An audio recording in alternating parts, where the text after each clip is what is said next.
Hello, my mammals. What's up? I'm Ginny. I joined on this podcast with Hazza and Pavlos. Off to a great start. Pavlos, why did you laugh about that? I can't believe you actually said mammals there. Like you were saying Are before. You not a mammal? Like, what are you? What do you identify as? MacBook Pro? I guess, but mammals can be bunny rabbits, horses, dogs. Are those our audience as well? This is a gamer podcast, not science. Not a farmhouse. I don't know.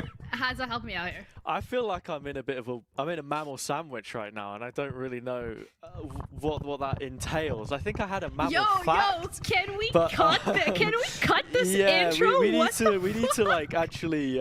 It's time to lock in. It's time to lock in. I think.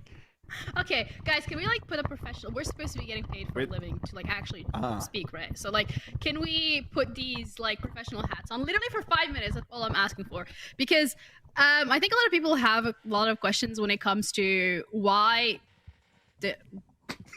Okay. It's the professional hat. Yeah, that's Very your professional. yeah. You know what? If you were on a broadcast, I would hire you. I think a lot of people have a question though in terms of like, why are these three idiots that usually just meme on Twitter decide to pick up a mic and speak? So why are we talking, Pavlos? Like, what are we doing here? I think this could go into a very existential subject, but I think the basic idea is that we just want to have fun with doing some extra content for everybody. Sort of talk about the ecosystem, talk about games, talk about esports. And yeah, I think this is something that we've all kind of been looking towards like forever, right? This is kind of like what we've been wanting to go into. Forever? And I think Forever. This is why I won I this was farm born race. for this. I was ready for. But you know, I think this is the perfect group to actually get it all done. To be fair. Yeah. Yeah. Nice. Shout out to Harry and Singer. Yes. It would be nice if we could get a camera on Harry, just where he like waves a little, and then cut it back. But we should talk about that. We'll do that for next episode. You guys can see people behind the scenes. Is it a Kermit hat? Like No, Kermit as in the no, frog, this not as in like is, I'm gonna like Kermit. No, this is Engage. actually from Berlin. So the one time that I went to Berlin, I'm I sorry thought for that your this loss. was really cool and like one of one, and then I saw about 10 other people like with pictures wearing the exact same. So yeah, there's nothing. I need to put it back on because my hair is an absolute mess. You But, bought something mass-produced and you thought it was gonna be one of one. No, but like at least a little bit more. I don't know. I got tourist trapped. It's To be unlucky. fair, Oh, you you were got wearing it, and I scammed? was like, "This is gonna be a Timo hat," and it wasn't. So you still surprised me. You I Still didn't is true. actually get scammed because it was Apex Centane that bought it, I think. So shout out to Centane. Much So love. Centane got scammed. No, because it's well worth it. I mean, as you can see. Earthquake audio, is that my microphone? If it is, I'm sorry, I'll put it back on the holder. Yeah, it's my audio. Wait, I'm gonna mute myself. Can you guys like do the talking? Like, do the thing. Yeah, she's Okay, doing like the karaoke classic, right? Like carrying the mic like upside down in your hands, rapping Yeah. the lyrics straight off the screen. Yeah, no, I'm really looking forward to this one. We've got a whole bunch of things to be talking through. Existential Crisis is actually on the run of show. It's just a little bit further Yay. down, and I think we know which one we're referencing when we're talking about that. But Pavlos, if you wanted to head us into it, because I feel like this whole show, Sure. whether people know it or not, is kind of like the brainchild of Do- what you've come with and sort of Yeah. got together. You're like have the a child? ringleader. Do we want to introduce each other first, or is that? You want to introduce me? Yo, let's go. What do you want to say about me? Be nice. Give everyone a compliment. Okay, let's do that. basically a dwarf? I literally said be nice. Give everyone a compliment. You're okay. She is she's now part of the LEC broadcast team. Bang it. Big congrats to that. That got announced like yesterday, right? That's not a compliment. That is That's a not a compliment. What do you mean? That's like what That's an League of achievement! Legends- Legends, right? I think League of okay. Legends, yeah. Okay, I'll give you guys compliments. This is Hazza. He's a Valorant caster and he casts CS as well, and he's actually really funny. There you go. That's a compliment. You Okay? put me on the spot now, though. No I worries. think And- every single joke is a miss from here. All right. Well, we also have Pavlos. He is also a Valorant and a CS:GO caster. And Pavlos is a very kind human being, and he has a very big heart. See, that was so easy, but I get called a midget. You're funny. I guess. Funny looking. Funny looking. Yeah. Yeah, no, to give better context around Ginny, she's a host, interviewer. She's done stage hosting as well, a bit of it, very good at it. Shit. But yeah, generally a true professional, I'd say, but never fails to make you laugh. Unprofessional, though, that's a compliment. Um, Hi, Chachi. okay. All right, now Okay. I think we can walk into the next subject, though, right? What we were Yes. talking Yeah. about, existential crisis and whatnot. Yeah. Yeah. Even though Hazza, you told me to walk into this, you had some other things that you wanted to jump on, like no, the I Valorant think- stuff. I was just sort of saying that'll be for later on. I went to you because it felt Okay. like you had something to say. I think we're still sort of figuring out how exactly this is going to work. You know, Yeah. who's talking when Well, we it's sort of go clearly not working. along the row, right? I didn't give anyone any compliments at all. So something I can say is that you are both two very hard-working individuals. So I think being part of this group, hopefully, if the show goes well, we can get a few episodes out and we can give the people what they want, what they deserve. I don't really know which of the two that sort of folds Neither. into, but we'll see, right? We'll see. And speaking of the things that we're actually going to be speaking about, that's all of us introduced, right? I think we happy to say that Yeah. we've sort of Yeah. like touched base. Okay, so the first segment then is the weekly roundup, or at least like talking about a few different trending topics, things that we have seen on social media recently that I think are worth talking about. And the first one would be the new Valorant Omen cinematic that looks pretty cool. I don't know you if mean either her of you own seen it. tweet? Yeah, of course, of course, of course. Yeah, no, the Omen cinematic was actually pretty cool. If you didn't say anything about this, Hazza, I wouldn't have seen it like totally a few minutes before we actually went live. And that's me just not being on social media for the past couple of days. But still, no, that was epic. But I think we can straight away go from that to your actual tweet. Yeah, that you made, like literally before we went to the call. Hazza's like, guys, I'm viral. Yeah, I didn't even really want to necessarily posture it like that, but right, so the cinematic comes out, it's 3 impressions. Let me throw out a tweet. So I'm thinking, what could I say? Oh, he's in the hazmat suit. It's got to be Paul, right? You remember Paul, because Icebox is coming in, the employee of the month. There are a few player cards and stuff for it. I thought it was just a little bit of fun, but apparently, according to the lore community, I am now public enemy #1 for Wow. this atrocious take. This is the first tweet I've ever had break 1K likes, let alone 9,000. And just looking at some of the follow-up to it, it's absolutely mental. People have gone insane. So it sparked this first tweet. Omen is not Paul Delman. He's not, okay. According to the law, it says right here, he was there on Sunset. He is not Omen. Leave him alone. Please stop theorizing. And then it just kept going. But the funny thing is, there's sort of like 2 brands of people. There are people in the quote retweets who are like lapping it up, like, oh, maybe he could be. Oh, this is really interesting. And then there are like the lore people who feel like this is, you know, the worst thing that's ever happened to them. Like, Omen is not Paul Delman, please. They are not the same person. Just because he has the suit doesn't mean that. And then, where was it? Like, the reply to my main tweet was the one that made me laugh when I saw it this morning from Disturbo, who does a brilliant job with all of the lore stuff, don't get me wrong. The worst thing to happen to the lore economy since Octopus Omen. It sounds like this is so the Wall dramatic. Street crash or something. Do you know what I mean? Like we've Yeah. hit This is so the Great dramatic. Depression. How dare you, it's- Hazza? You I really don't know, man. pissed in their Weetabix this morning, huh? I did. They're actually so angry. Bro, I just still... Okay, I understand. Like, people are actually, like... They want to, you know, get the facts and the informations out there. But the real question here is, Hazza, with a tweet that has 9,000 likes, how much money did you make off of your Twitter Pro investment? Don't actually dox yourself. Well, this is the thing. I was never eligible before because, like I say, this is about 3 times the impressions I make in a month in one tweet that I tweeted from bed when I hadn't even got up at about 2 p.m. yesterday. So, like, it's just, you know, it's hit the algorithm, but it's also hit people where it hurts. Apparently, they're really upset that their lore has been tainted by Paul. That's really sad. Well, you're Then now who is Paul? I don't If know. it's not Man. He's Omen, just who is like this. Paul? He's just this employee guy, right? And I think the crazy thing is as well, you've got a bunch of people who are like, oh, Omen is my daddy, and you mean to tell me that his name's Paul? Now I'm really frustrated or something. Like half of the people that were really annoyed were because Omen is apparently has less of an attractiveness about him now or whatever. Are people saying that if your name is Paul, you can't be attractive? Apparently. Okay. I mean, technically, the explains the English Paul brothers version of my name is Paul, so Is it Well, actually? Am I just not I attractive? am really sorry to bear Pavlos. Like, Pavlos is better, right? I've been waiting for this one, but you know, okay. I actually find it really funny that people got their knickers in a twist because of a tweet that says that Omen is Paul. Also, people finding Paul an unattractive name is interesting. Are there names that if someone has it, you just wouldn't Steve. approach them? I didn't even finish the question. Yo, that was Wait, personal. what did you say? Steve. Never mind. Steve. Actually, one of the nicest people I've ever met, Steve, called Stevie, and absolutely, like, Okay. Yeah, I Shout- know who shout you're out. talking Stevie, about. shout We out- love shout out Stevie. to out. Stevie. Like everybody in the broadcast world in VCT MEA actually knows who this person is, and Yeah. he's the absolute goat. Just for context for everybody watching, he was doing the announcing in the stadium itself.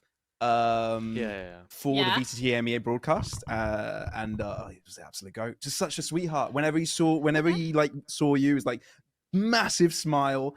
Always had something nice to tell you or ask you about your day. He made sure that people around him were, looked after and stuff. So Well, big up for Stevie. Chaji said that you can't be kissing someone called Frank. How do we Frank. feel about Frank? What about Frank Sinatra though? Because I feel like Frank Sinatra is a beacon of like, Of what? Ooh. romance. He's got like these sort of like songs, right? That are very like, I've put myself on the spot. But you'd here, never you know what I say mean? He's Frank like- without Frank Sinatra, right? Yeah, that's true. And it's So on It's its not own. the same. It's not bit- the same. yeah, It's not the same way same. that Frank by itself isn't the best. The surname doesn't exactly hit either. So you've got a point. Hit You've what? got a point. Yo, what are we talking about?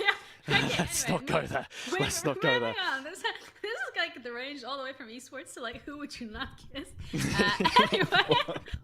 Okay, Anyway, what do we think getting- about the law though? What do we think about the law in What an do I esport think? specifically? Because you had it with like Overwatch as well, where they build up the cinematic universe. Something that Yeah. I want to compliment Valorant for, and especially sort of like tying in esports and the community, is that by the fact that it's two mirror earths, it means Yeah. when you're playing against the same agent, sense. it doesn't.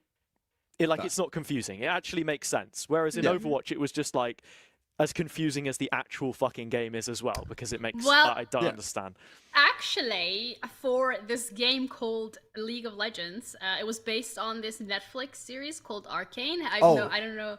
Yeah. It was so, based on. Yeah. So basically, they released Arcane, and then within like a day, they released this whole game, like literally like 100+ champions, ranked system ready, all these items, and it was called League of Legends. And it's also very much like dives very deeply into lore, and I think Riot Games has a really good knack for just the lore in terms of Arcane. Yeah, Arcane season 2 coming out in November on Netflix. Dude, I thought what's your Riot was PayPal just- looking at right now, Ginny? It's pretty empty, I ain't gonna lie.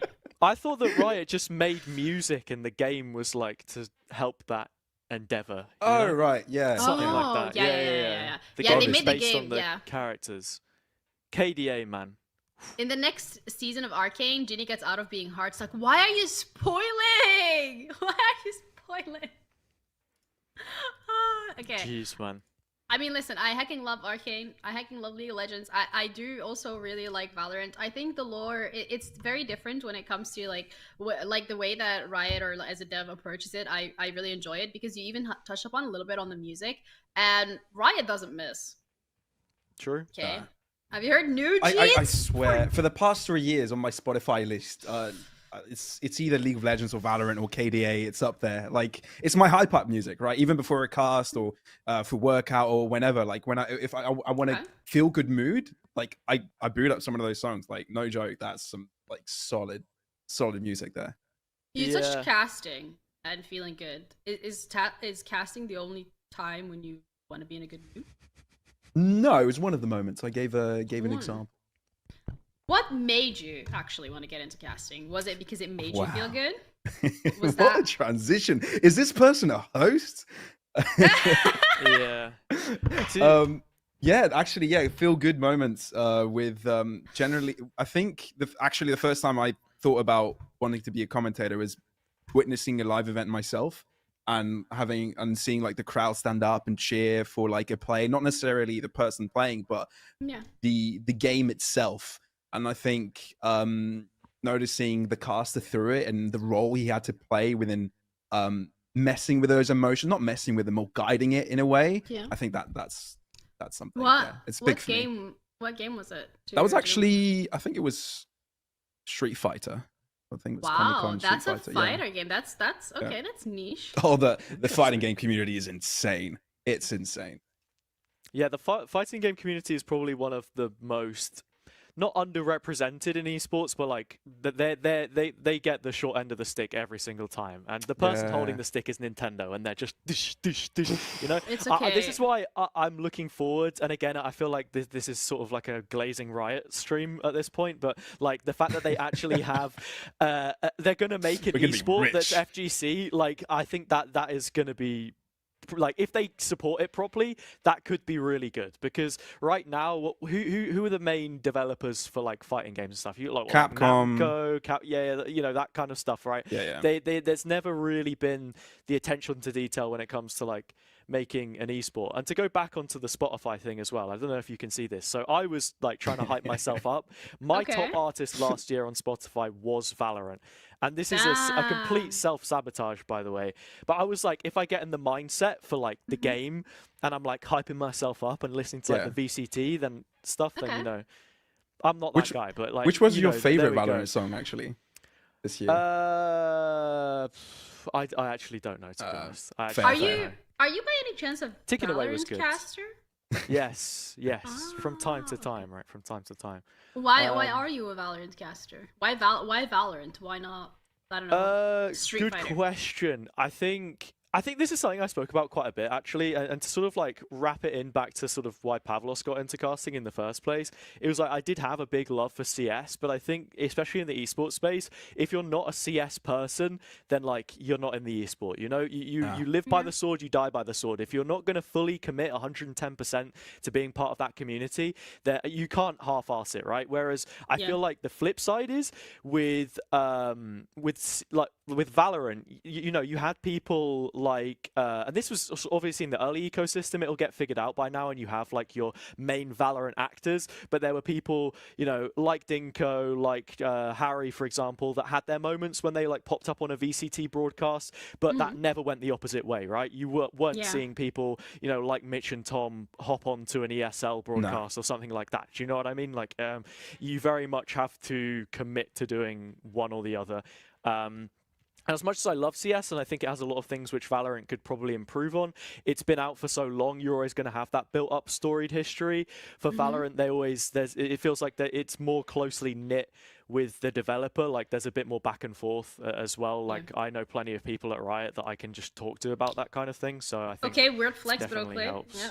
This guy has a gun buddy. Message him, everybody. That's his at right there. That is so 2022. Okay. Damn it. Okay, like get with the times. But I love how you're like just like sprinkling it in there. Like I'm close like that. We're tight like that. You know, like okay, brother. I get it. But I think hearing both of your stories of like in terms of how you two got into esports, and then as well Wong sharing in the chat that the reason they became a caster was because they used to be a player.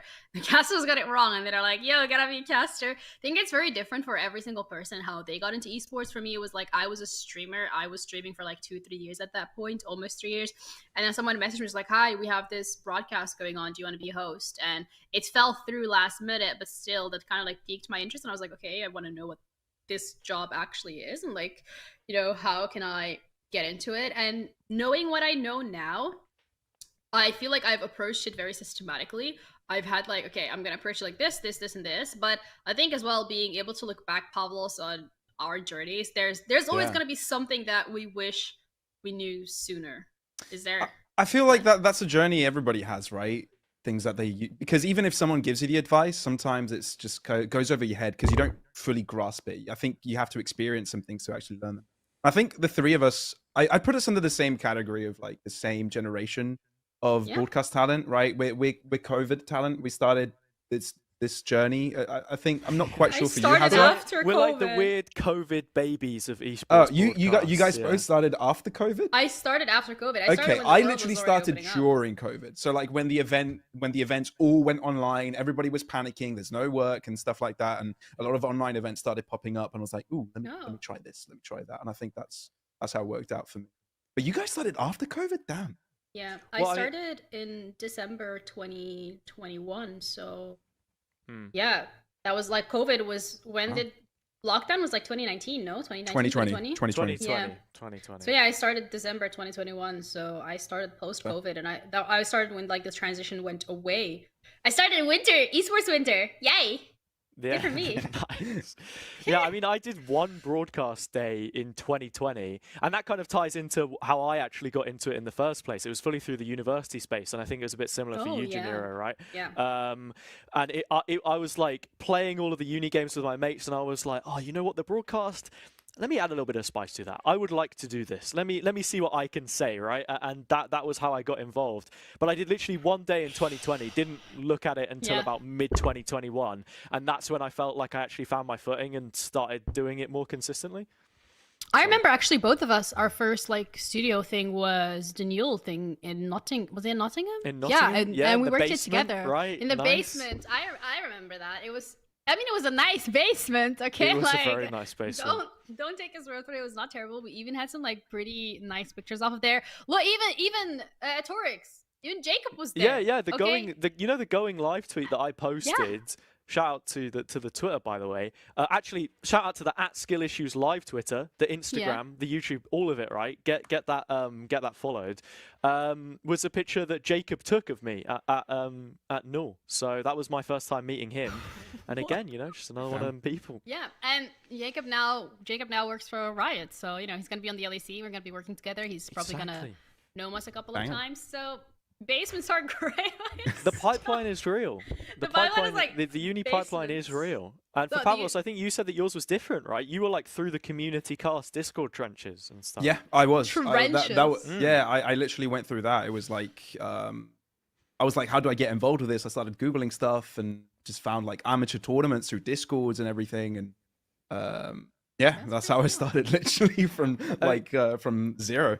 Yeah. Started from the bottom, now we're here. You said trenches. Let's be honest. Like everything below tier 2 and sometimes even tier 2 is the trenches anyway. The difference with the uni one is that it had an Amazon sponsor, but Let's not talk about some tier 1 stuff. Anyway, everyone starts somewhere. Maybe tier 1 are the trenches. And I think we can wrap this. We can wrap this in perfectly. Everyone starts somewhere, and 20 years ago, a tier 1 team started their journey. They just came out with a new jersey. Do we want to talk about that? We're on the weekly roundup after all. Oh my god. We want to talk about a new jersey. Who released a new jersey? Oh my god. It's the new Fnatic jersey. What do we think? What do we think? Mid. Mid, very mid. I wouldn't wear this. I'm sorry. There's so many good jerseys, especially if you're celebrating your 20 years anniversary as an organization. I don't know, man. It's a little bland. Where's the spices? Yeah. I mean, I guess Jack Link's sponsor on one of the arms is the spice, but it's not really spicy. Like I've been a fan. It's halal though. Yeah, I didn't know that. I've been a fan of Fnatic since the time I knew what that esports was a thing. So that's like 2014, something like that. So I've been following the League of Legends teams, the Counter-Strike teams, yeah, I don't know. There were so many jerseys throughout that line that are iconic and pretty sweet. A couple of I don't know which year it was, but there was like this China Worlds jersey that looked insane. It had dragons on it or something. If I remember that correctly, I don't know. I could be fooling myself here. Or like at least it was a jacket and everything. I feel, and with so many cool jerseys out there, if you're going to be celebrating, I feel like we needed some more spice. I feel like this is the attempt of Giant X, the merge between XL and Giants, on the back of that jersey. They could have named it Giant L. It's so funny. But someone said, Agel, I hope I'm pronouncing it correctly, said the pants give Adidas vibes, and I completely agree. Like, it's look, those Adidas pants that the 3 stripes, you get the 3 stripes, but then when you buy the fake ones, you get 1 stripe. True. I feel like, look, to be fair, if you imagine the guy that rocks up to like, I don't know, where would you even wear a full Fnatic like with the You wouldn't. tracksuit? You wouldn't. Okay. You imagine? Listen, I think the orange and the black in general, like, I understand that those are their colors, but they're not a nice color combination to have. They're like on the color theory, like on the color spectrum, like. I think it just clashes too hard. I think black goes with pretty much any color that you want to pick. And this is something to say as well. Like you look at a traditional sports jersey and then like an esports one. I think esports is quite stylistic in terms of how they like approach how it actually looks. You know, when you have players as well, they'll have like their name and number on the back, and that's a huge thing in sporting culture to sort of like tie in with that. And I think that would be really cool to see more of that happen in esports, I think. But yeah, I mean, like it's basic, it's cool. I think this definitely would have flown, you know, back in 2004, right? But for like current day, maybe it does need a little bit extra. I don't know if Harry wants to pull up the last Fnatic jersey that they had. I think they overcooked that one, to be honest. Do you want to like walk the middle ground? Yeah, literally, it looked like a bag of coal. You know when you buy a bag of coal and it's got like the flames on it? Yeah, that one. No, to the left, to the left. The bag Oh, of that coal. one. Yeah. Like you know when you go to a Tesco petrol station and it's the summer and you want to get you want to make a barbecue and you need to buy some coal. It's like, yes, the Fnatic jersey. Let me just go pick that off the shelf really quickly and put it on fire. Yeah. And you wouldn't even be able to tell that it's on fire because it looks like it's on fire.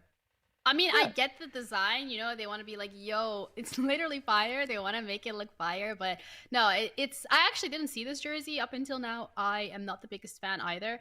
But you know what? People are buying it and people are supporting their team, and that's what matters. Yeah, no, go support the team, yeah. Yeah, because considering how esports is going, my brother, we be needing every single penny.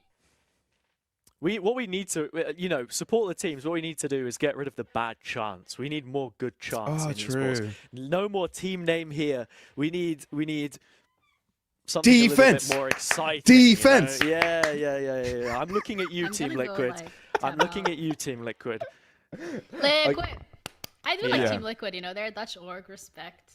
Yeah, I respect it. But I mean, I think that the big thing to say here as well is like just the history that Fnatic have, right? 20 years in esports is actually pretty sick. Yeah, it is. One of the OGs.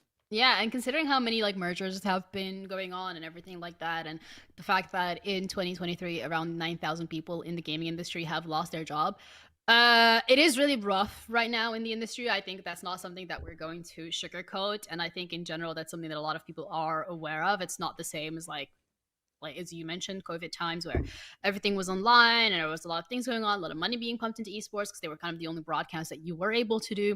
But I think that's like a quite negative or like a very dark way to look at it at the moment, because obviously like after winter comes spring, but to be in like the best position possible, it's also kind of like about how do you set yourself up for that success, so that when that opportunity actually does come your way, Hazza, what could you be doing right now to try and not drown in what's currently going on in our beloved industry?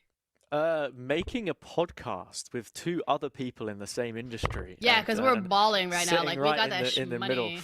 Yeah, no, I mean, it kind of touches close to where I'm at the moment, right? Like, I finished uni, I went out of uni, and then quite fortunate to be living at home meant that I could just sort of like pursue it for a little bit and see like, okay, how far can I get with this? And, you know, the money is okay, and like I could sort of financially contribute and not just be living fully rent-free. But if I want to, over time, build up any kind of real income, live on my own, have a pension, any of that stuff, I've got to go part-time for this year. And that's where I'm going to be at, right? You know, split up the week in half of the week working just a standard day job. The other half of the week is dedicated to doing esports, right? Because if you don't have that balance, that work-life balance, as well, just sort of externally and not being indoors all the time, then you're going to struggle. You're going to struggle for sure. Yeah. I like that part of like working and doing esports, because I think a lot of people are probably aware of this, is that I worked a full-time job while doing the esports stuff. And that was just because of like the financial side of it. Because I would be lying if I sat here and said, oh yeah, getting a breakthrough in esports is easy. It does feel like for every person that makes it, probably like 100+ people don't. there are very limited spaces on like the tier 1 broadcast that we're talking about. There's a lot of people fighting for these spots, so it is not the easiest industry to break into. But some words of wisdom, Pavlos, potentially coming out of your mouth. Yeah, I was gonna follow up on what you were saying. Right, getting a breakthrough isn't easy. I feel the issue with this industry, or the work we currently have, is that even if you have a breakthrough, that doesn't necessarily mean that you'll keep going in the same direction, right? As quickly as you might gain a breakthrough, as quickly as that, the rug might be, taken out of your feet, right? You'll quickly just like cease to exist at some point, right? Because it's natural you'll be under a freelance position, right? When you're working under a broadcaster, or most positions really in esports, I think, especially when starting out. And as natural in a freelance job, there's a lot of insecurity in income and in contracts and in work in general, and like when that's all going to be coming. But I think it's especially difficult in esports given the current environment of it, where there's less interest to invest in the scene, less interest to take risks, right? It feels like COVID probably made this happen a little bit sooner than anybody really expected it to happen. But I think it was a sort of inevitable that there was a lot of stupid spending, a lot of irresponsible org owners, and a lot of irresponsible sponsors just jumping in too quickly without thinking about investment on return. And I think it all caused a cascade effect where we're now in a situation of uncertainty and insecurity all across the board. I feel like, as you guys mentioned, this is esports winter, and after winter there is spring. Like there is going to be a bounce back. A lot of people were thinking about, is esports a bubble, and if it pops, will it get destroyed? A lot of people were thinking that esports winter was the bubble popping, but I don't think that's the case. I think that's just, we just need to rebound with better organizations running the scene, more responsible spending, and all that kind of stuff. But also, like, as much as you're talking about potentially like orgs within the scene, irresponsible spending, not willing to take risk, investing without really being aware, I think it's also really important to look at the wider economy in general. Tech specifically, like I used to be a technology consultant, and I worked on redesigning the back end of businesses. My job was literally to look at a process that a company was running and tell them, oh, you're running this with 50 people? You can run it with 20.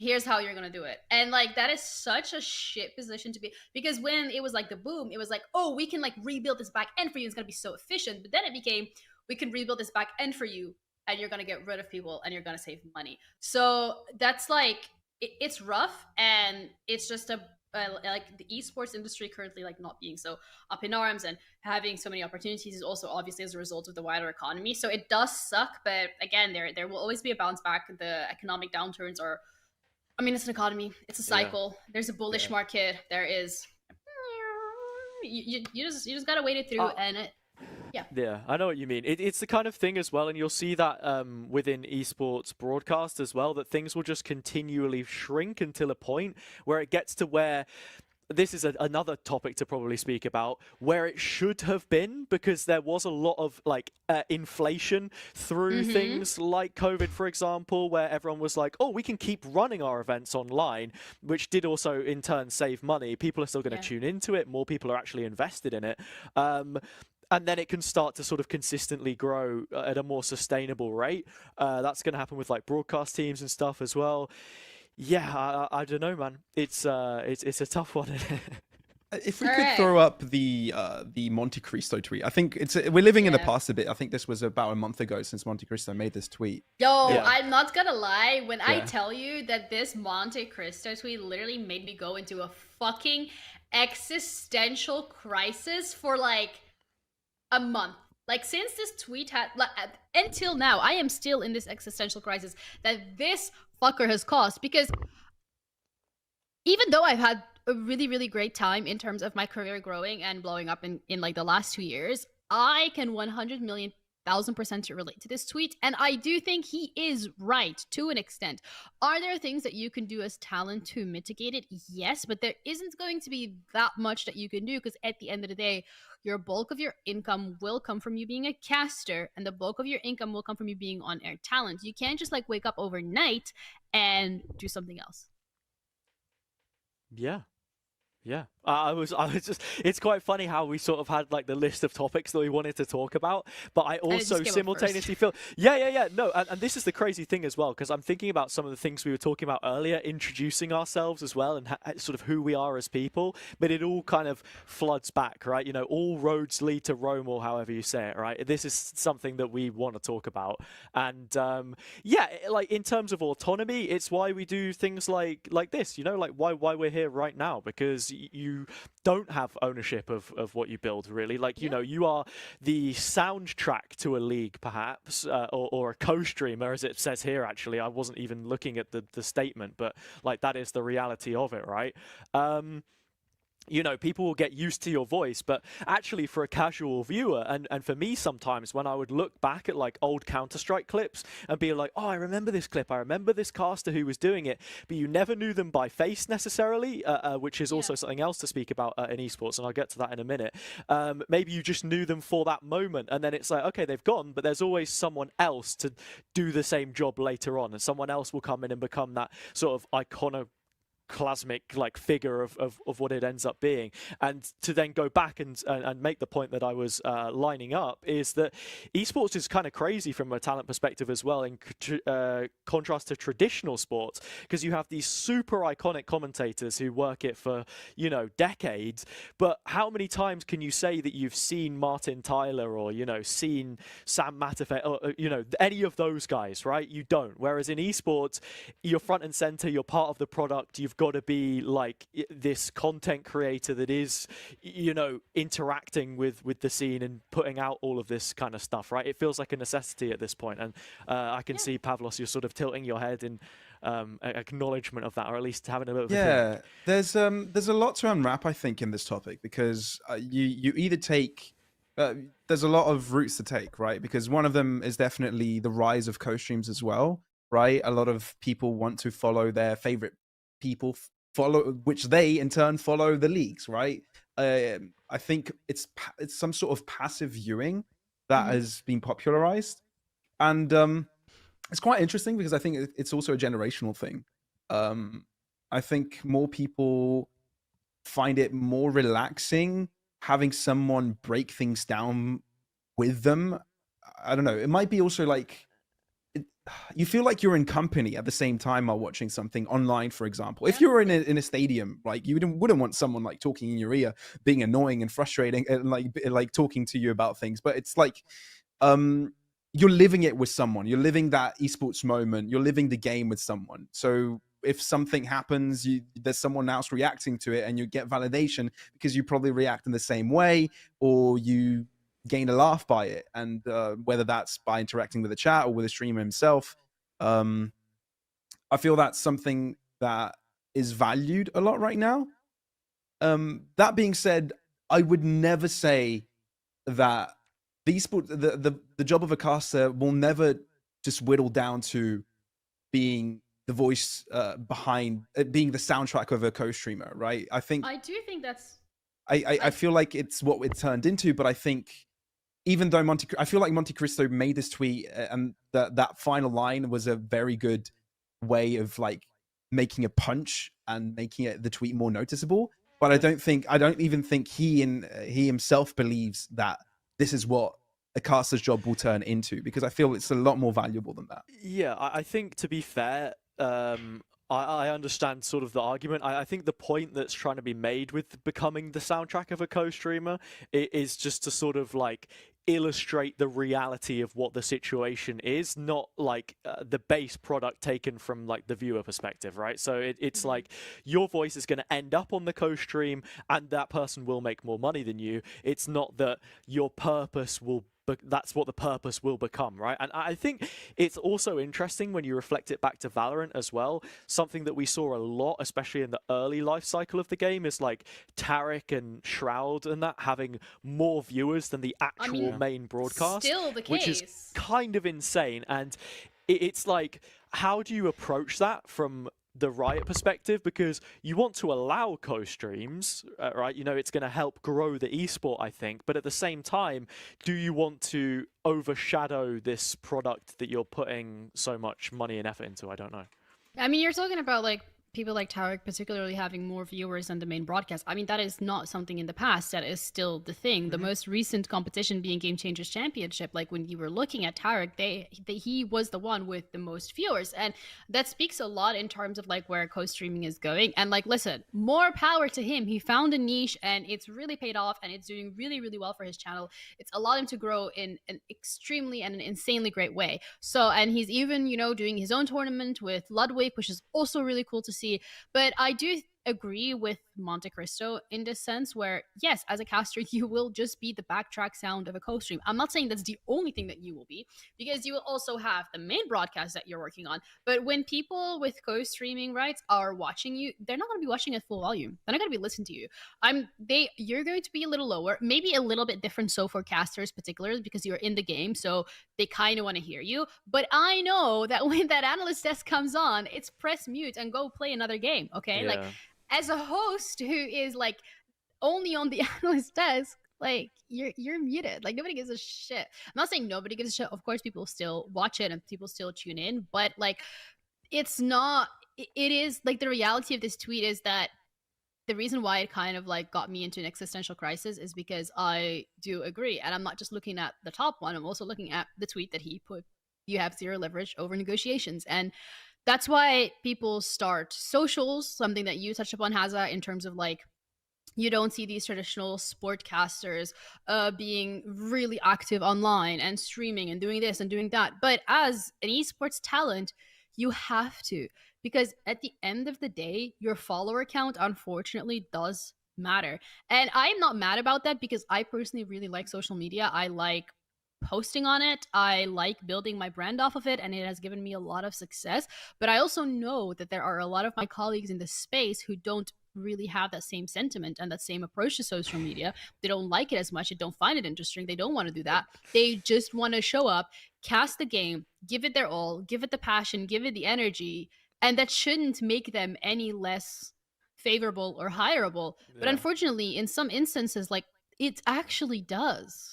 Yeah, it definitely does. And I think I fall under the category of like not enjoying social media as much. I find it a chore. It's something that I was always trying to stray away from even before I got into esports. It's like, I feel like this takes up a lot of my time. I feel like there's a lot of not as useful information, etc. I'd indulge, obviously, but also I didn't want to share every part of my life. And I feel like I don't necessarily have to now. But there are moments where I'm like, okay, how do I build my brand? And one of the things I look at, okay, what is my brand? What do I do? What do I want to be known as? And I think of moments that I could share within my life that could help me make some more posts, right? One of them, for example, this could be super basic. I don't want to be a gym bro, but I was like, okay, I work out quite a bit lately, right? So why not once a blue moon, I post out, look, I'm in, like, for an Instagram story, for example, look, I'm in the gym. I find that super awkward. I find that super awkward. I tried taking a picture a couple of days ago, and I'm like, yeah, no, like, there's people around me. Yeah. I don't want to, like, this is not me. Like, so I find that very difficult, actually. Your Instagram stories are so boomer. Like, right? I feel like such a boomer when it comes to social. I am so sorry, but the way that you use social media, you're like a 40-year-old dad with 2 children, you know, living in the suburbs, 23 by the way, working his 9 to 5. Like, you post like such a fucking boomer, and I totally understand like not wanting to post stuff because other people are in it. I agree 100%. Like, I literally, when I'm vlogging, I go to the corner of the street and I vlog my part because I am so embarrassed. But like, you don't necessarily have to post something that has your face in it. Just don't post a song. Don't post a song over your story. Dude, it's so Really? funny. I've got to Is that tap a into thing? this as well. It's Is like, that a thing? Don't put music over your no, stories? it's just something that Pavlos does a lot. He always puts like the League of Legends music or like the Valorant music on his stories. And to be honest, I think it's the kind of thing where if I was also doing VCT gigs, then maybe I'd put like a little champ song on there or something. But it is quite funny. And I'll tell you what as well. The thing that instantly popped into my head when you mentioned that, Ginny, I feel was attacked. I remember. No, it's okay. When we did Spike Nations together, I can remember we were in the green room, and Pavlos sent me a meme, and it was like some, I don't know, 3-year-old, 2-year-old like Instagram reel kind of thing that your mum sends you. Oh my god! Level of He meme. literally- Like, you know the ones where it's got like the white border at the top with the laughing, crying emojis, like that kind of. He sends you that shit. You're like the uncle. You're like the It's uncle so- of we the group. love Oh, him my for it. cheeks, bro. Yeah, yeah. But like, to go back to the whole content thing, it's like, you know, when you're like, it feels like as a you sort of, you get chained into being a content creator, because I'm gonna scroll back and see if I can find it. This is something this is something I spoke to Cairo about before as well. Like, Cairo, maybe one of the reasons why he sort of didn't get as many gigs as I did at certain points was because like he just never had, or he told me like, I don't personally enjoy making content, whereas me, I've been, well, it's 2024 now, so I've been making YouTube videos on and off for about 12 years, like born and What? bred shit Are poster. you even that old? You know what I Like, you're mean? No, dude, 15. since I was 11 or 12 years old, I've genuinely just been pumping it out. So, like, Whoa! you know, content that is. That's Yeah, a clip. I found the No, short. that's a I found clip. the short. I found the short. I Carry found the on, short. carry on, You know what I mean, though. Yeah. It was. No, It but was. like, even when you check on Pavlos' Twitter, okay, like even his Twitter, it's like Come so on. cute, so wholesome. It so is, like, it is. hello, it's like. And the like- moment I'll try to be a little bit more funky, a little bit more, you know, to my generation and stuff, it just goes To wrong my because it's so ungenuine. Like I'm not, It's so I funny. can't. It's like when I say something even basic like this slaps, it's like that's not Pavlos. That's not Pavlos speaking. That's not his something language, else right? as well, though. It's like But- with me, I feel like if I don't tweet, also as a broadcast talent, I don't Yeah. fucking exist. Like, Same. you Oh know, my you God. feel like you have to do it, but Yeah. then it's like, you know, I like making funny content and stuff, but then you're also walking the line with, do I want to be regarded as a professional within my field? Do I, like, you know, I'm in my second, don't. Why in would you wanna my, be? my sophomore year of like casting now. I feel like I want to be, you know, taken seriously for stuff I do and not just being a shit poster, you know? Like, Listen. how can you get the blend of both? It doesn't work. I mean, it's fucked. esports as well. I- You don't I take don't it seriously, I know. guess. I don't know if any siege talent or siege people are watching this, but you will never have the Des with the PS4 incident. What? I will tell I you think about I've this heard later, of but this. it's I've not so seen it. I've heard of inappropriate. it, though. It's so, Well, it's inside scrubbed jokes. off. It's scrubbed off the internet for a reason. That Okay. shit was wild. Okay, so like, Glad I'm not the only one that's distasteful. and it's like I get posting on the internet, but please check before you post. All right. Is that Okay. the PlayStation, the Venom tweet, or a different one? My sweet, sweet summer child. I'll get into it at some point. All but right. Okay. I think as well, like socials though, like they are becoming increasingly important. But again, going back kind of to like the Monte Cristo tweet is when you have to a certain extent a certain following on social media, a certain presence, a certain identity, it also helps you in terms of like gigs. Like for example, one of my very last gigs that I've done, they literally told me, "Oh, we want to hire you for this role because you're funny, because you do memes." And I'm like, I do memes. I am a meme. So, you know, it helps. Walking, breathing. meme. I'm literally I called it a walking, meme breathing, just now. Nice. and then yeah. a Twitch And chat. So, yeah, I mean, it's to an extent like you're establishing a brand for yourself, and that is you are the funny caster that is down with the kids, as the older people would say it, because at the end of the day, when you're looking at the generation that is watching like esports, they're probably our age. So who better to relate to them than fucking chronically online Zoomers that don't post music on their Instagram story? It's the next generation. Yeah, this one. Oh my god, he This found one. it.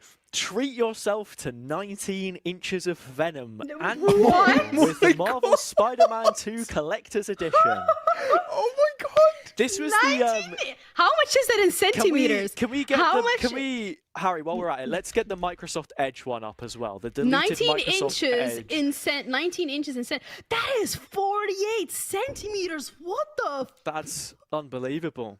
That's Numbers of like which the my like we've forearm, never bro. heard before. Jesus Christ. I've completely forgot where we were now. I've just had my shit rocked by Alright, the 19 okay, inches of it's venom. almost the end there of the you go. year, and we want to see how you hashtag Edge.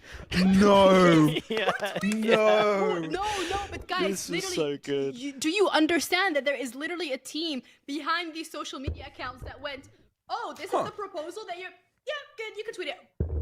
Yeah. Yeah. Well, I'm saying never put me in charge of any socials. This has tipped us over the edge. What were we even talking about before? It was Anyway, about we were socials, talking right? about Because We're I what talking we had should about something I be wanted to doing load up. to It keep was about ourselves the memes. relevant. It was about Yeah, the how- memes. Okay, this what is how Ginny you was make saying. yourself relevant. Okay, this is how you make yourself. Okay, grab a pen and a paper. Oh yeah, I remember now. It was about it was tying 2 points together. Shout out to Soul Chains, talking about my interviews. That was like legit the reason why I got Polaris, I think, because I was making content on the side as well, and like in a space which was maybe not getting as much content produced. Like that's just a big checkbox ding, and then you're in, right?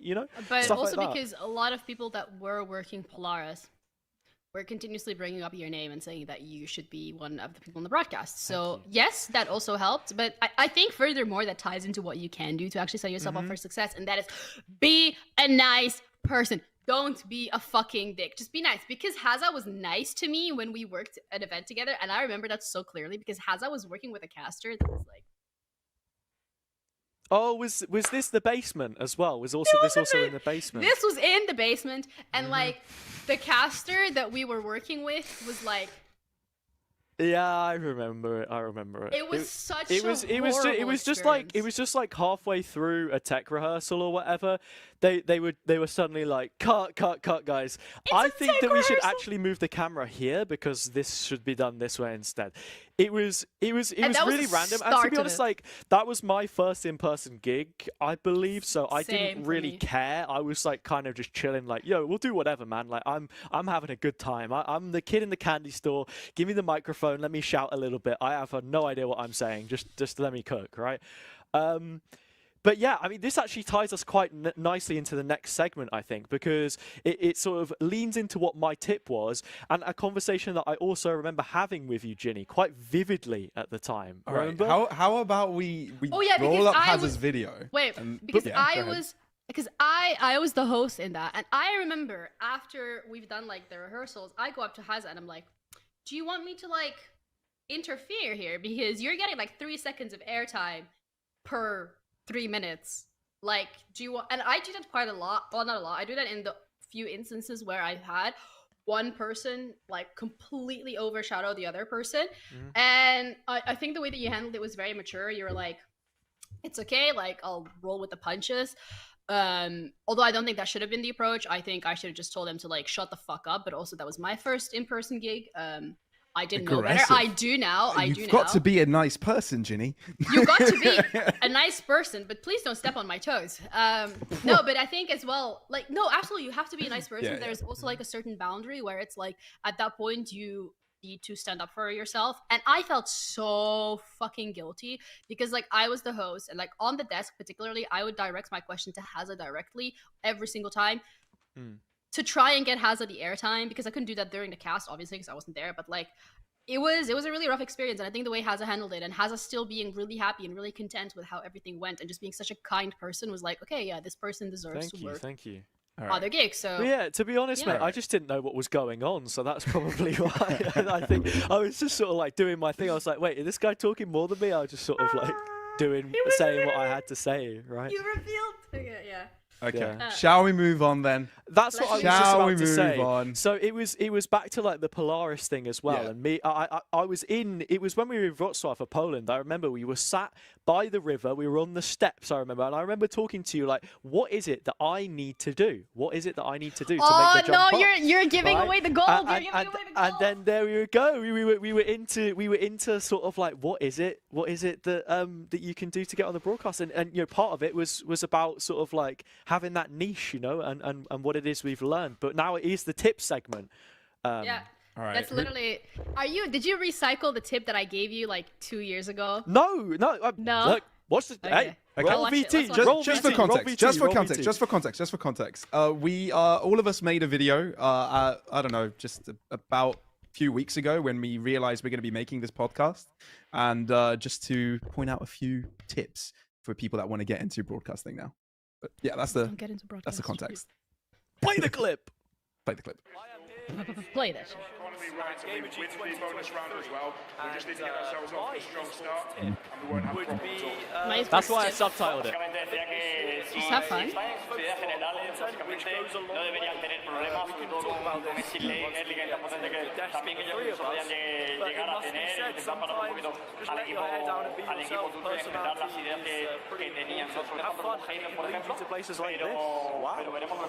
Have Yeah, fun. so Wow. to be honest, Wow. the clip probably doesn't do it justice because if you want to get into esports, you probably don't want to be there while Pal is droning on. So. I mean, you you know, started talking it Spanish is there what at it some is. point as well, you mate. can, you, Habla can, you can español. hear him, yeah, Spanish pal. But yeah, essentially the point that I was trying to make there, which sort of was a bit heat of the moment because I just wanted to get the clip done, right? It's more like, you know, try and let your personality shine through in a way that isn't necessarily forced. Like, enjoy what it is you're doing, have fun with it, see how exactly it is that you can play around with different ideas. You know, I've tried crazy amounts of bantering on a broadcast before, but it's got to feel natural, right? You've got to have a blend of both. And again, like making content, stuff like that, it's all an asset to what it is that you're doing. And to go back to the point you were or sort of we were making, Ginny, about like what that niche is, it's just about you know me having my own personality and what that looks like in the broadcast. You know, it's like speaking to the players, having a sort of more personal relationship with the players, tying that information in, like just you know taking it at face value and having a good time, making sure that the people are entertained. Honestly, I felt like such a fucking bitch when I told you that, because I remember I was like, fucking hell, because we started literally like around the same time and we did our first studio gig together, and then you were like asking me for something, and I think I remember like saying to you like, oh, you need to find a personality, like it's very bland at the moment, you're not standing out. And then I went back to the hotel and I was like, could I have worded that better? Could I have said it nicer? Because I felt like it's like you asked for it, so I know you were ready to like get some harsh feedback, and I'm glad it's like it landed really well. But I felt so mean. Like I just want to say sorry. Yeah, no, to be honest, I don't think that it necessarily felt harsh to sort of come back to what you're saying. And it wasn't even like a self-realization, like, wow, I'm not really coming through as I would have hoped.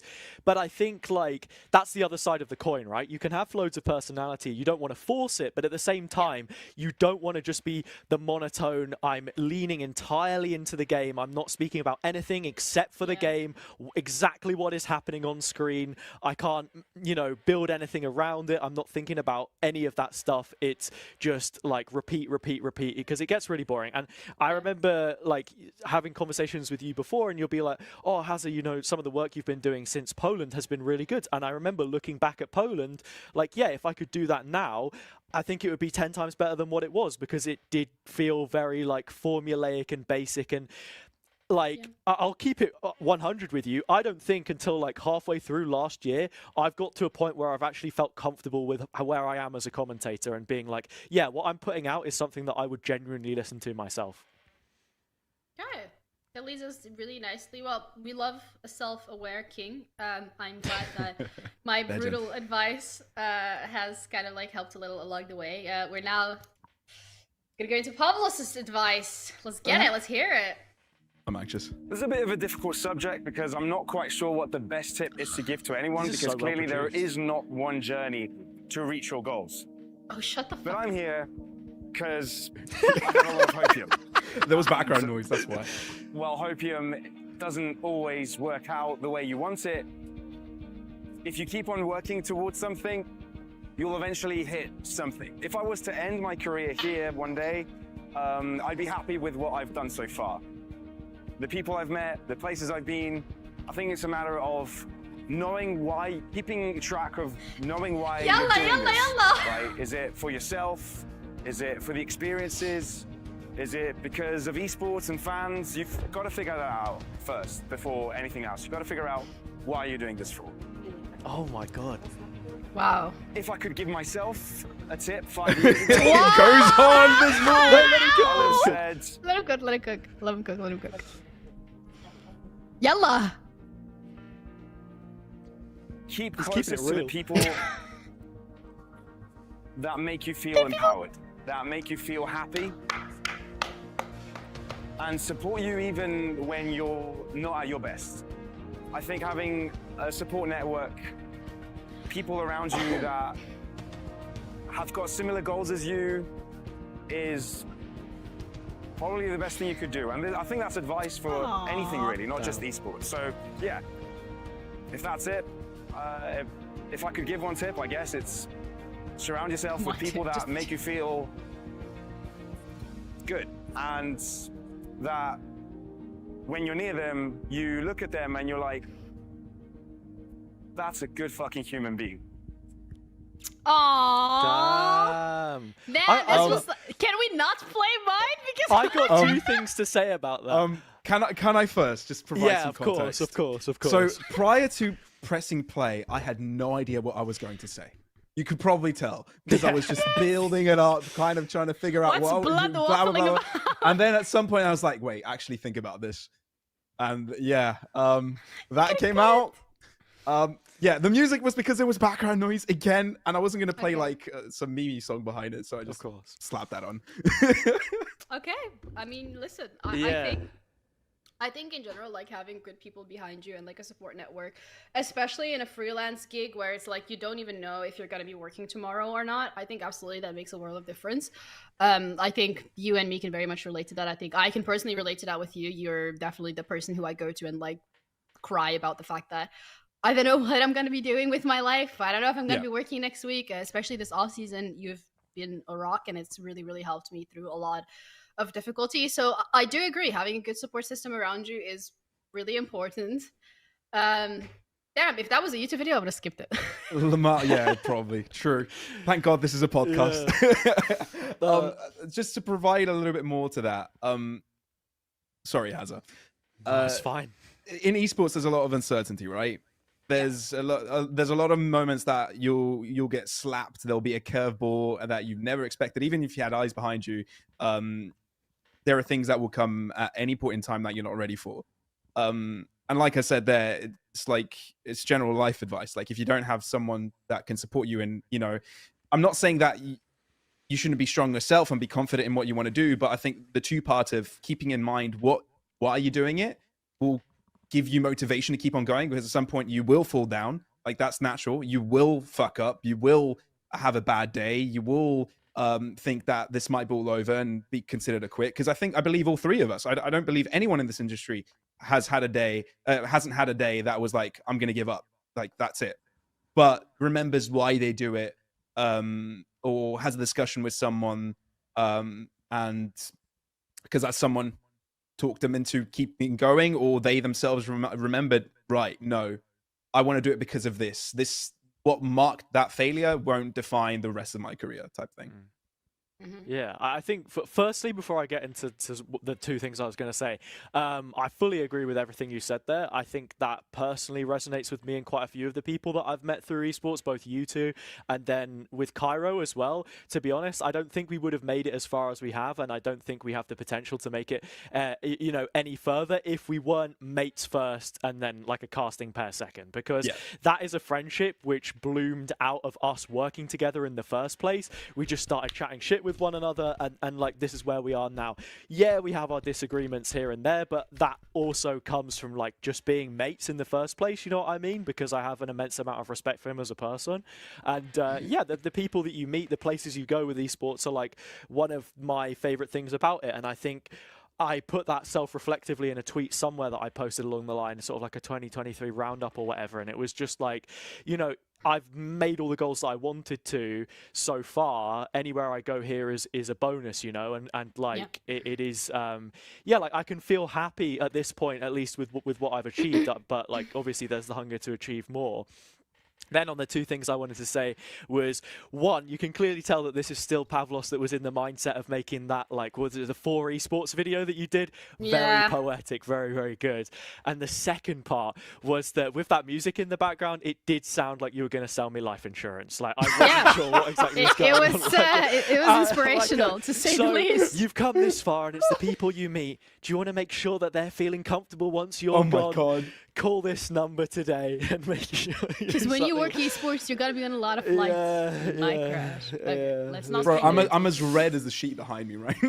This is crazy. No, it was good though. It was really good. It put mine to shame, that's for sure. We'll have to see what Jenny's like. Yeah. Well, so far we have had 2 tips. One is have fun by Hazza. The second one is keep a good support system, good network around you. Let's head into that third tip from Genie. Hi, initialize. It's upside down. It's upside down. Anyway, as you can see, I've recorded this today because I got to do my homework. So if everybody can just like turn upside down and just like pretend. Hey, it's fixed. Shout out to Harry. Also, shout out. Thank you so much, Initialize, for the raid. We really do appreciate it. I hope you had a lovely stream. So I forgot to do my homework, but I did put a tip together. So let's play it. Hi, I'm Ginny. I'm recording this from my apartment in Berlin, which I have just moved to in pursuit of my esports career. Probably seen the announcement yesterday. I'm now a member of the LEC talent team for winter 2024. And if there is one piece of advice that I would give myself or anyone that is watching today, it's that you never stop the outreach. Always send a message, always send a DM, and always be kind about it. Thanks. See, mine was like 30 seconds, and I feel like this was like the best tip we've gotten so far. I'm joking. But yeah, so, not to toot my own horn, but I would say 90% of the work that I have is because I did outreach, and it's because I messaged someone and said, hi, I saw that you announced this event. Do you have talents for it? Yes or no? And most of the time, the person who made that post or the Twitter account that made a post doesn't know, but then they'll be like, I don't know, but here is the person you need to contact. You contact them, and then most likely or not, they're looking at talents, considering talent, and you just like throw your name in the talent pool, which then makes you more likely, I would say, to get hired. Like, I will be completely honest, the League of Its Own, which was like my biggest event of my entire career, I messaged them and I was like, hello, I am Giniro. I want to work for you. And I ended up working the event. So take it from me. If you want to see Faker, you got it. I literally breathe the same air as Faker. Do the outreach, send a message, get it going. Make sure that you just put your name out there, because at the end of the day, that is really, really insightful. And if anything, that kind of leads me into my next point, being that League of Its Own was definitely my favorite off-season event. Getting to work an event with like a sold out crowd where people are literally screaming at the top of their lungs, having that opportunity to do interviews, which then cause people to scream even more. The energy, the vibes, the players, the audience, the talent, I think it was magical was an understatement. I remember so vividly, like before the event even started, it was like 11 and first game was at 1 p.m. I was walking through, it was already completely, I was walking through the venue, it was already completely full, and no one is speaking to me, no one is like saying anything, but I'm walking through the venue and I'm just getting goosebumps because you know that come 2 hours, you're going to be in the middle of those 7,000 people IRL that are screaming, the KC Blue Wall fans, the NI, the German organization, the T1 fans, the G2 fans. You know, it's gonna be crazy. So yeah, that was my favorite off-season event of 2023, and we're getting it again in Paris, so tune in. I was gonna say you segued that one brilliantly. We're straight into the next bit. And you did also say that you breathe the same air as Faker, Pixel Fake. Where's the faker photo? Where's the Ginny? picture? No, please, because okay, so this is actually makes me so upset. I got held up when walking from the talent area to the green room, and because I got held up by people who wanted to take a picture, which I didn't expect. Thanks guys, I really appreciate it. I missed out on my chance to take a picture with Faker. The team manager told me to wait. The team manager, not the actual T1 manager, but like the Red Bull person that was in charge of managing T1, told me to wait. They're like, you can do it after they have done the press conference. So I waited for like 30 minutes, and then after the press conference, they told me no, JK, psych, go away. Faker like, be faking. Right. Unlucky. Next time. Yeah. Carrie, it was so cute though. Anyway, what was your Banger. favorite event? What was your favorite event, Hazza? For me, it's got to be an obvious choice, right? I got to go straight in with Spike Nations. It's just the fact that I got to travel to go somewhere else. Like, in terms of actual off-season events, I did quite a few. I was quite lucky to do some Game Changers stuff as well, which was really nice because I feel like those were the only events I'd done for Game Changers like this year. With how the circuit is operating, pretty jam-packed. There's lots going on, and it, like, if you're not doing the VCT edition of it, you're not doing it at all, basically. Which is a positive, I think. And yeah, we got the Spike Nations one here. I have to say, it was sick to be there with Cairo, and like the venue was awesome. There are a couple of things that could have made it like unbelievably sick. Like, firstly, because it's a Spanish event, and this is something I came to realize, like, everything there is in Spanish because it's such a widely spoken language, both in Europe, Latin America as well. It means that like they are the priority, even if it is an international tournament that you're hosting. So it was fucking mental, by the way. Like, the arena was just the Mixwell co-stream. Like, it's Mixwell sat in the booth, and then they were also doing this thing as well, and this is why I need to get my vlog finished, because the guy's like flying this camera around to like random people in the venue and putting music on them and just making them stand up and start dancing. And there's this guy like twerking. They gave him 2 tickets to Masters Madrid. And after those getting released, I think he'll be quite happy that they were free. But yeah, like it was pretty mental, right? Like it was a good time. I think if my caster audio was going out to the arena, if you could really be there and feel that energy, it would have been sick. And like, I don't think I got as many maps with Cairo in as I would have wanted as well. Like, it was a balance of remote, which was slightly interesting, but like, we won't get into it. But just being him with there and people like Billy and Pal as well, and just having another LAN to go off in an otherwise quiet part of the year, I felt especially lucky to be involved with it all. And just even seeing some of the people from Challengers like Lime and Lewis and Link and that again was a really nice little rendezvous. Right. Pavlos, your turn before we close it out. For me, even though there's a close second, number one has to be Convergence in India. I think that event. You can only slapped. pick one. You can only. Yeah, pick that's one. why I'm saying one. That's why I'm saying one. I'm not going to ramble into a second one. I promise. Yeah, that's got to be it. I think the event last year in India, the GXR one, I think it left the sour taste in everybody's mouths for multiple reasons, but Convergence managed to beat that by a landslide. Where do I start? The fans, absolutely insane. I don't think anybody expected how many people were going to be there, the love that they showed to international teams, because up until that point, I think there was an impression that the Indian scene only would support local teams.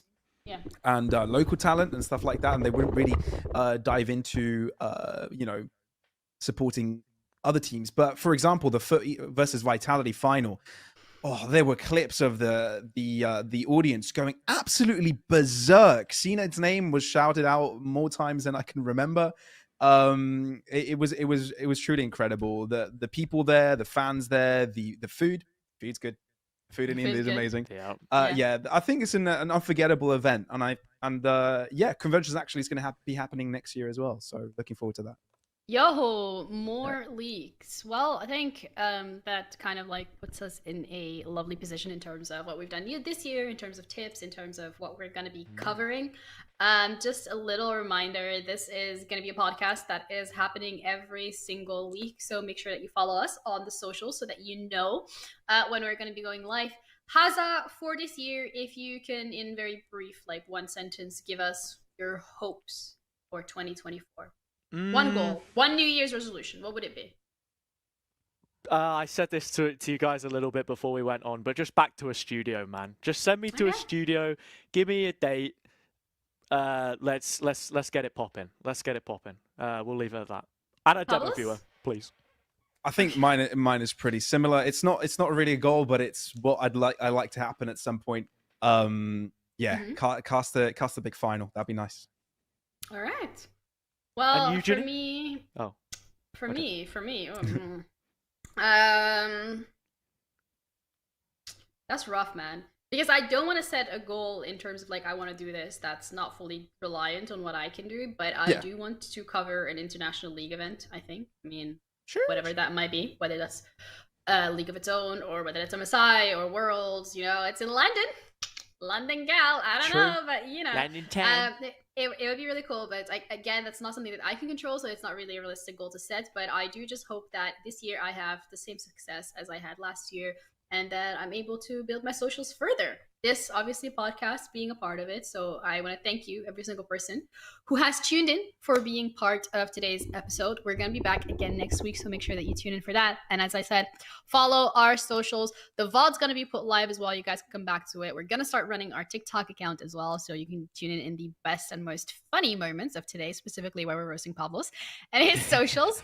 We're going to see you guys next week. Please make sure to take care of yourself. We'll be covering some really interesting topics, and take care. Bye-bye. Bye.